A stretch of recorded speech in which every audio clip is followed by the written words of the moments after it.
It is Thursday, the 22nd of Feb 2024. Sometimes I come on here making jokes, having a laugh, just being like a Brit pretending I have no idea what's going on in American politics. But today, there is something really important that I need to address. On Wednesday, we uploaded a clip of Jasmine Crockett and Jasmine Crockett versus Virginia Foxx. And I was just trying to make a comparison. So many people missed the point that I was trying to make, and that is specifically how good Jasmine Crockett is as somebody who's relatively new to politics in terms of putting over facts, truth, representing her people. And there was all types of comments, and nobody really honed in on what I was trying to say. So we're going to go again.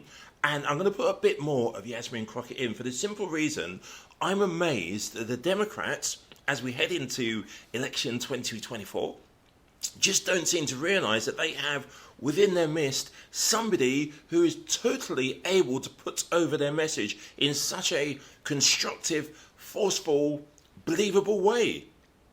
I promise you, if there's anybody who has any connection to the Democratic Party, look at Jasmine. She's there for you, one of your own. Please, if you agree with me, just press the like button, please.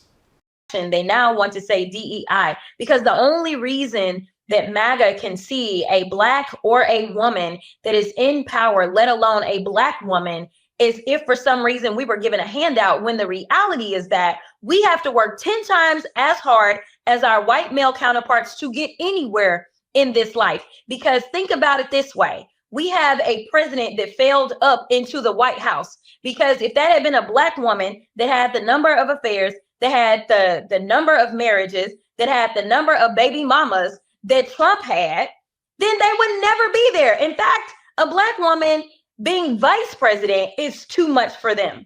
They want to pretend as if they are so concerned about Joe Biden's age because he's senile or he's the criminal mastermind, one of the two.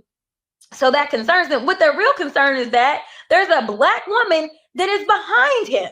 They are concerned that if he passes away, a Black woman will ascend to power. And let me tell you, she is a beyond capable Black woman. And I will stand on that any day of the week, because I personally have had the ability to interact with the vice president on more than one occasion. But more importantly than that, what most people don't know, and one of the first things that I told her when I was sworn in and I had an opportunity to meet her, was that she inspired me.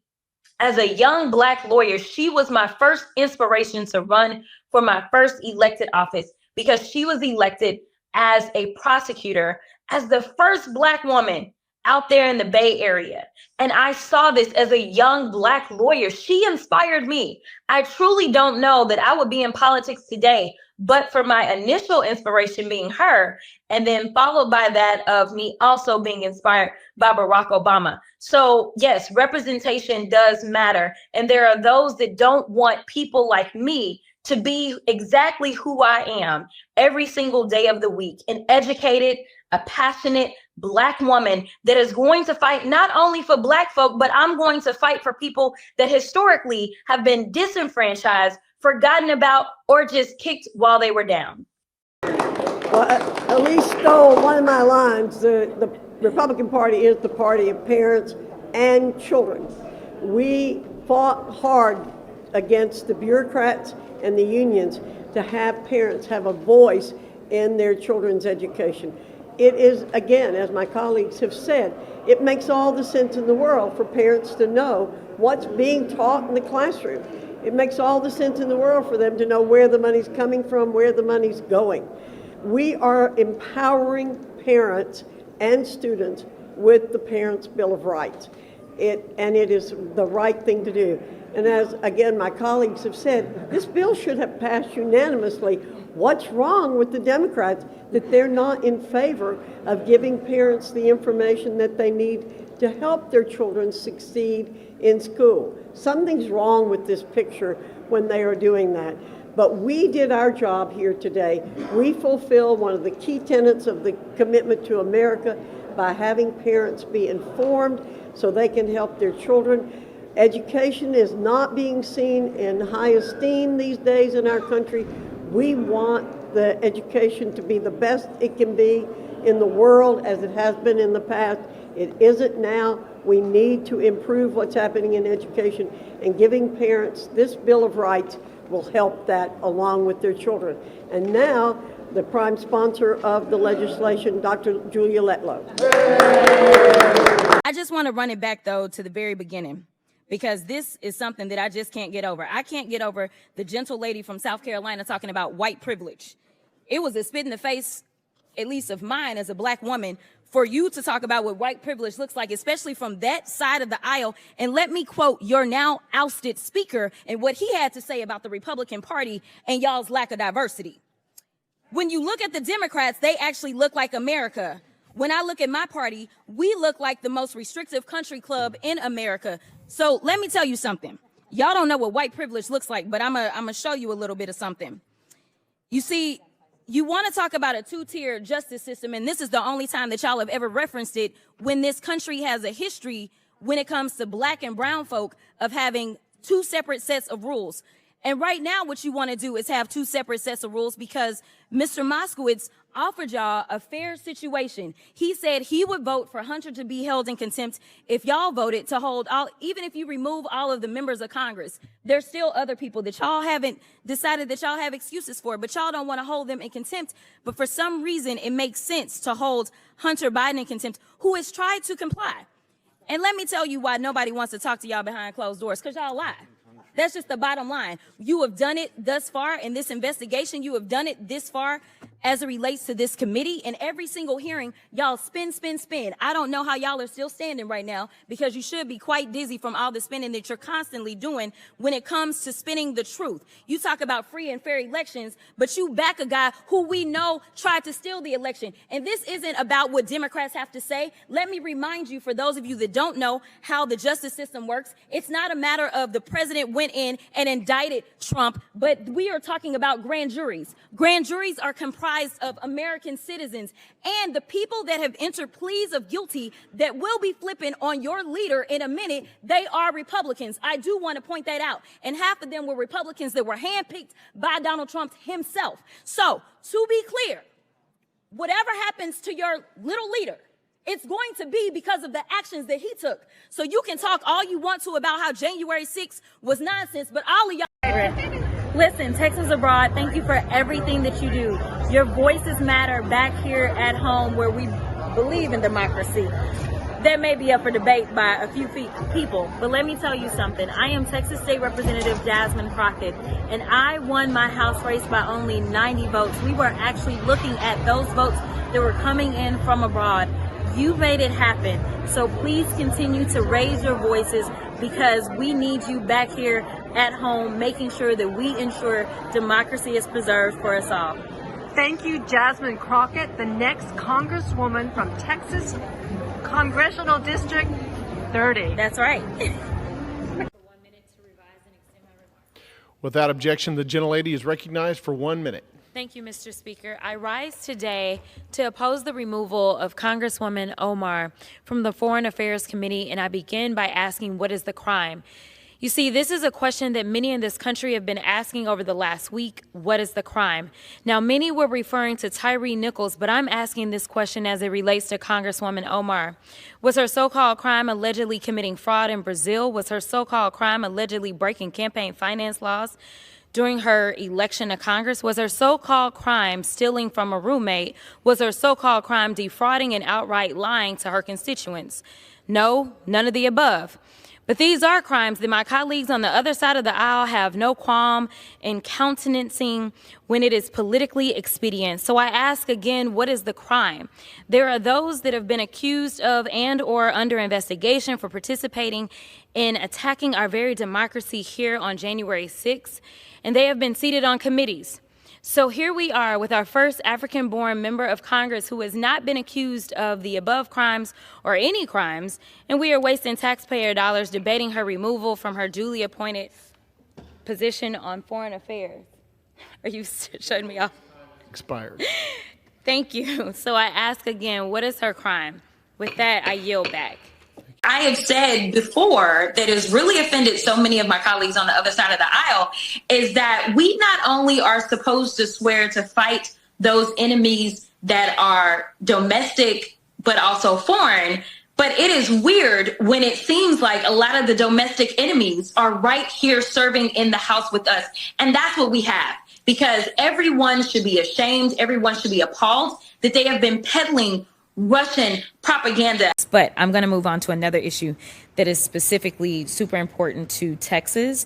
And that is the summer EBT program. For whatever reason, my home state of Texas is having some problems standing that up. And I would like if you could update me on what other states are refusing to feed children during the summertime. There are 14 states, and we'll get you a list. Nebraska just recently decided to come into the program. So there are 14 states. Thank you. I truly don't understand how and why anyone can see that this guy is a viable candidate. We are talking about someone that literally may start World War III. It is just that deep. Thank you, Mr. Speaker. Time has expired. The chair now recognizes the gentlewoman from North Carolina, Mrs. Foxx, for 5 minutes. The chair will remind all persons in the gallery that they are here as guests of the House and that any manifestation of approval or disapproval of proceedings is in violation of the rules of the House. The gentlelady from North Carolina is recognized.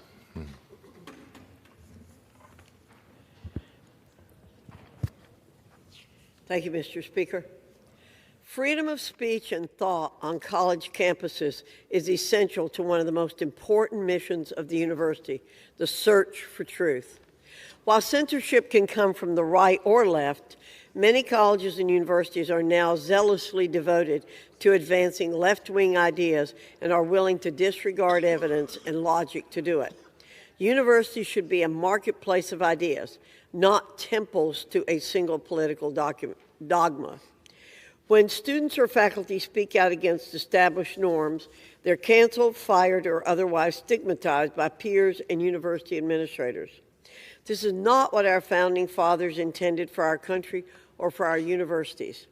Thomas Jefferson, who founded the University of Virginia, once wrote, "I have sworn upon the altar of God eternal hostility against every form of tyranny over the mind of man." Universities used to promote this sentiment, but things have changed, and not for the better. Universities should be centers of education, not indoctrination. Yet university leaders either brazenly push their own agenda or walk on eggshells in fear of their own student body. Research and development suffer when debate and discussion are openly rejected on college campuses. Quashing intellectual curiosity hinders every field of study. The freedom to speak and think freely comes from God. Students should not have to sign away their First Amendment rights after enrolling in college, especially if those institutions accept taxpayer funds. It is time for colleges and universities to be held accountable when they refuse to protect the free speech of students and faculty. Members of the Education and Workforce Committee have submitted multiple bills to promote and protect the freedom of speech on college campuses. In the next Congress, we look forward to examining closely these bills and other ways to preserve the First Amendment on campuses. This administration won't be happy until it controls how, when, and where you work. It's hard to know if it's sheer arrogance that drives this administration to think it knows better than you, or Biden is so beholden to big labor that he refuses to see what's best for the rest of America. Regardless, this administration's attack on independent contractors is wrong, and Republicans aren't standing for it. Many workers, especially women, have come to rely on the flexibility the independent contracting model provides. A regular 9-to-5 schedule does not work for every American. Forcing all workers into a one-size-fits-all model, while a dream for union bosses, is a mistake. This debate is about freedom. Workers deserve the freedom to choose how they work. I'm pushing back against Democrats' assault on entrepreneurial opportunity and their attempts to control the lives of Americans from birth until death. Because I've seen firsthand that when the federal government steps aside and allows job creators and industry leaders to innovate, the workforce and U.S. economy will thrive. We've had enough of this Washington knows best mentality. Remember when President Obama told Americans, quote, "You didn't build that," end quote. He ridiculously claimed that businesses need the government's help to be successful. As if this wasn't bad enough, now the Biden administration is telling America's entrepreneurs, you can't build that. This is unacceptable. We must do everything we can to stop this proposed rule, and I encourage everyone to get involved. Get on the phone, call your representative and senator, and submit a comment. We must put pressure on the Biden administration to withdraw this proposed rule. Enough is enough. The livelihoods of real people are at risk. Americans should be able to build the future they want for themselves. It's time for Washington to get out of the way. I yield back. The gentlewoman's time has expired. The chair now recognizes. This is recognized for 5 minutes. This committee runs my pressure up, and I do come prepared to committee, and then there's always somebody from this side that does something ridiculous that throws me all the way off. So, oh Jesus. Okay, so this is where we're gonna start, Ms. Kaskin. First of all, let me apologize because that was uncalled for. So let me do what she would never do, which is to be an adult in this room or in this chamber. So let me start there. I'm also going to start with some nonsense that she was trying to spew. And unlike Ms. Boebert, I am legally trained and I've passed a few bar exams. And I also legislated before I got here. So I do want to start with correcting the record a little bit. And if you want to add to that, please do. There was conversation about ATF because my colleagues love to talk about their guns, baby. And I'm from Texas, so let me be clear. I also own firearms. Let me scream. Democrats own guns too. Let me make it clear. I own guns and I'm licensed to carry. That is a regulation. Regulations aren't necessarily bad. It didn't stop me from being able to get a gun. So we were talking about, or y'all were talking about the ATF, which I wasn't going there. I didn't plan to go there. But you know what? I honestly wish the ATF would run amok, because we know that seemingly the people that run this chamber don't have the courage to come up with one of the things we've heard is common sense regulations when it comes to guns. And to be clear, our Constitution, the Second Amendment, anticipates people having common sense. Unfortunately, we have not done that, and unfortunately, it has cost us lives. So when you were testifying a little bit earlier, you talked about unintended consequences and the fact that we are supposed to be able to anticipate that as lawmakers when we are writing laws. Unfortunately, not only have we ignored the unintended consequences, but we've got foreseeable consequences that are continually ignored. And that is why we are talking about regulation, at least on this side of the aisle. And our definition of common sense is one that doesn't keep us in the pockets of corporations, but keeps us in the pockets of the people. Because what I'm trying to do is save lives. My job isn't here to make sure that I'm pushing the bottom line for some corporation, but it's to make sure that the people that put me into this seat, which were actual people, individuals, to make sure that I can save lives. So let's talk about my state, because we always got good stuff coming out of Texas. Unfortunately, my state decided that it didn't want to be a part of the overall national grid, because my state did not want to deal with all of the quote-unquote red tape. The cost of that was lives. So we had this winter storm, and here it was, I was freshly being sworn into the Texas House, and I don't know what I'm supposed to do, because I started getting calls, because there is this thing called climate change. Hello, nobody's in the chamber on the other side. But climate change is this real thing. And so in Texas, we had this terrible storm that took place, And even though we are an energy capital, not just in this country, but in the world, for clean and dirty energy, unfortunately, we couldn't keep our own lights on. And it was all because they wanted to avoid red tape. You know what the cost of that was? It was human lives. And I think that that's what's being lost. You know what happened in Palestine or East Palestine? The cost was human lives. Unfortunately, seemingly, some people don't want to consider human lives as an actual cost. The only cost that they ever talk about is dollars. Well, let me be clear. I'm not here because of corporate dollars. I'm here because of people.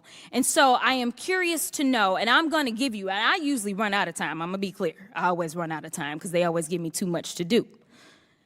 But because of the way that you were treated, I am going to allow you the courtesy of expounding upon what it was that you were talking about with these agencies, which is pretty much what I understood, which is they only did what they were delegated to do, because if ATF could do more, I'm sure that we would actually get rid of the assault rifles that are constantly killing our babies every single day in this country. But go ahead, Ms. Kaskin, with the last 20 seconds. Well, I appreciate your comments, and I thank you for them. And I don't disagree with anything that you said about the situation in Texas, where they declined to be part of the national pool and then suffered the consequences, which were real. And what I was trying to say earlier was that what the ATF has been doing is consistent with the authority that they had been granted by Congress, and to the extent they exceeded that authority in any way. This is the most litigious country in the world. Someone will take him to court, and if they really did the wrong thing, if they didn't stay within the constraints, the courts will so determine. I have complete confidence in that. But thank you again for your comments, ma'am. Thank you so much. And with that, I'll yield.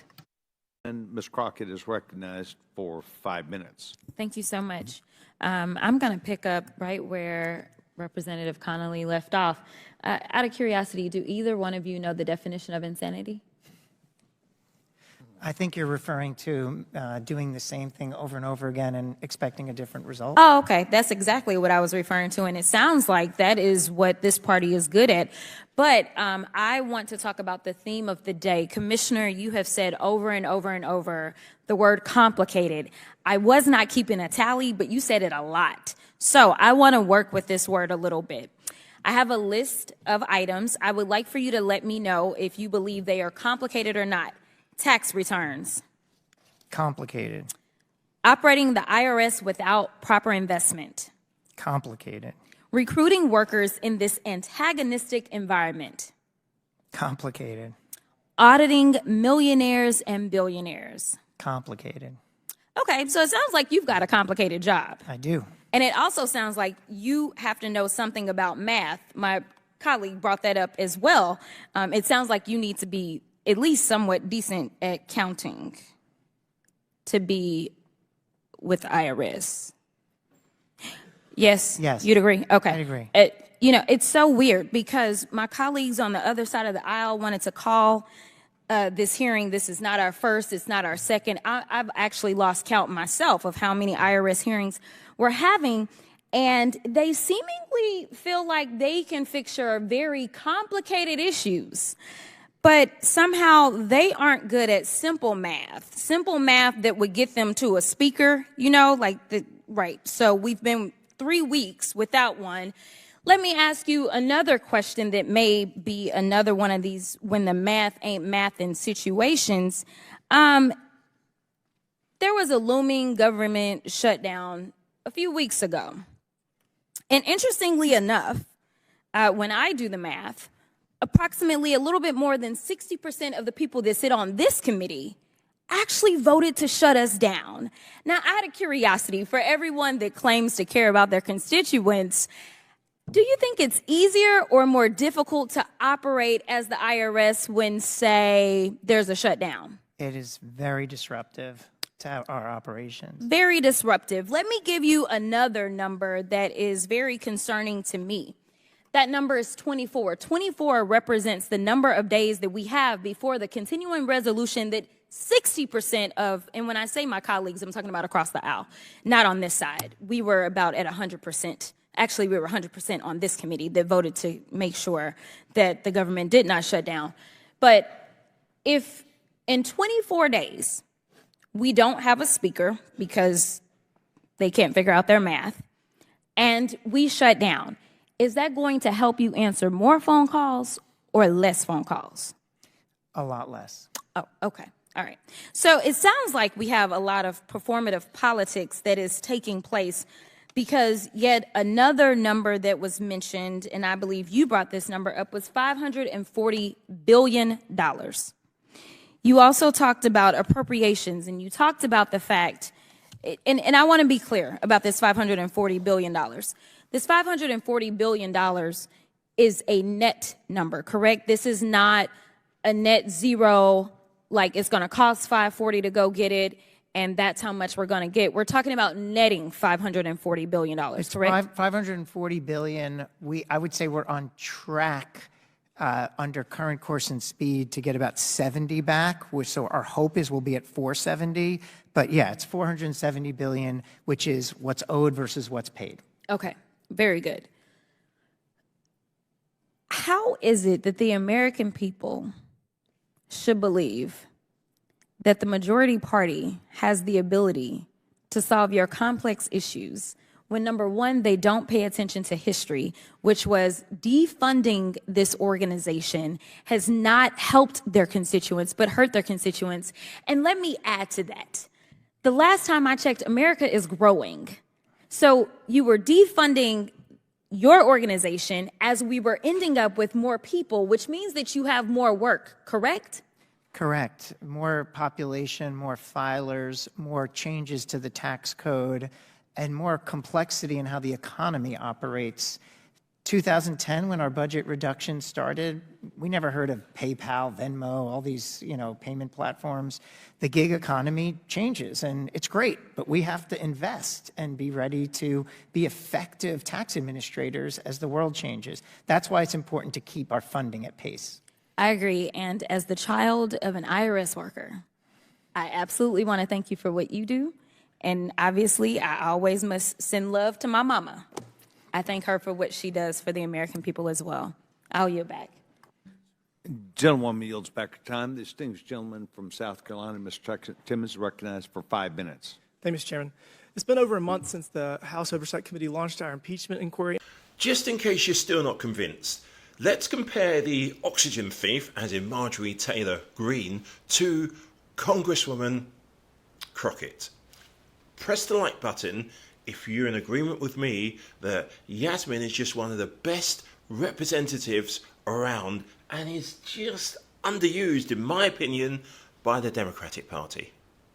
Georgia seek recognition. Mr. Speaker, pursuant to Clause 2A.1 of Rule 9, I seek recognition to give notice of my intent to raise a question of the privileges of the House. The form of the resolution is as follows. Recognized. Censuring Representative Ilhan Omar of Minnesota. Whereas elected members of Congress take an oath to bear true faith and allegiance to the United States without any mental reservation or purpose of evasion. Whereas Representative Ilhan Omar took an oath of allegiance to the United States upon becoming a citizen, declaring, I absolutely and entirely renounce and abjure all allegiance and fidelity to any foreign prince, potentate, state, or sovereignty, of whom or which I have heretofore been a subject or citizen. Whereas on January 27, 2024, Representative Omar gave remarks at an event in Minneapolis in which she made treasonous statements. Whereas Representative Omar said she has spoken to many Somalians who asked her to intercede for the Somali government by pressuring the United States government into certain actions. Whereas Representative Omar assured the Somalians she spoke to, the U.S. government will only do what Somalians in the U.S. tell them to do. They will do what we want and nothing else. They must follow our orders, and that is how we will safeguard the interest of Somalia. Whereas Representative Omar continued, for as long as I am in U.S. Congress, Somalia will never be in danger. Its waters will not be stolen by Ethiopia or others. Sleep in comfort knowing I am here to protect the interest of Somalia from inside the U.S. system. Whereas George Washington warned in his farewell address of 1796 to guard against the impostures of pretended patriotism, and further declared citizens by birth or choice of a common country, that country has a right to concentrate your affections. The name of American, which belongs to you in your national capacity, must always exalt the just pride of patriotism more than any appellation derived from local discriminations. Whereas these statements by Representative Omar clearly violate the oath she took as an elected member of Congress to defend and protect the United States Constitution. Whereas Representative Omar has exhibited the treasonous tendencies George Washington warned about, and her actions must be condemned by all members of Congress who adhere to the oath they took upon assuming office.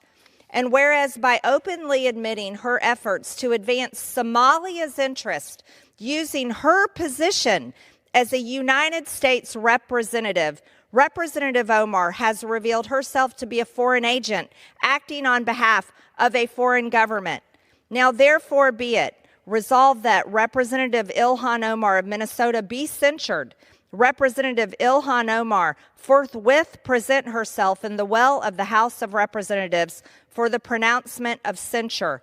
Representative Ilhan Omar be censured with the public reading of this resolution by the Speaker, and Representative Ilhan Omar be and is hereby removed from the Committee of the Budget and the Committee on Education and the Workforce.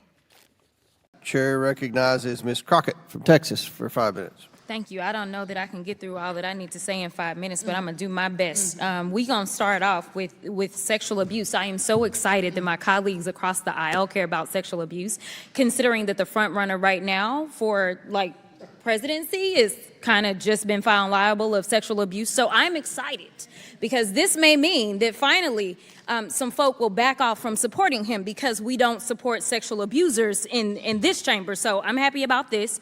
But let's talk about facts versus fiction. My Republican colleagues want to talk about being tough on crime and keeping criminals off the streets. And so we've talked about, let's talk about what is criminal. We've got members of Congress elected in other states, other cities, trying to subvert democracy and the will of the people of D.C. by dictating that the city act in a way the Republicans want because they think they know what's best. Republicans want to subvert the people's power, and it's not just for D.C., it's all over. We see this in states like Texas and North Carolina with gerrymandering. In fact, we still have members here who still think that Trump won in 2020. Republicans want to talk about crime and violence, but they don't want to admit their role in this crisis. The fact is that they still allow assault weapons in the hands of radical right extremists, which have forced families visiting a mall in my state of Texas to leave a mall with nothing more than trauma, hurt, and despair as a neo-Nazi terrorized them. And yet, what did they have in their hand? Another AR-15, but we don't want to have a conversation about that. So if we're going to talk about crime and the reasons for the increase in them, we've got to talk about these root causes. Number one, the fact that we have elected legislators that won't do their job and protect people by keeping these weapons off the streets. That's number one. Number two, we are still reeling from a financial crisis, and guess what? They don't want to make it better. I'm sure they all campaigned and said, oh, we're going to help out the economy post-COVID. But right now, we are on a cliff over the debt ceiling. The debt ceiling that was raised 3 times under Trump, and 25% of this credit card bill that they don't want to pay was accrued under Trump, and he only had 1 term. And hopefully he won't have no more. Nevertheless, I digress. Let me move on. So let's also talk about the fact that just recently, I think it was yesterday or 2 days ago, we received reports that there is a staff member who's working for a Republican on this committee who has ties with and supports a white nationalist who has proclaimed himself to be just like Hitler.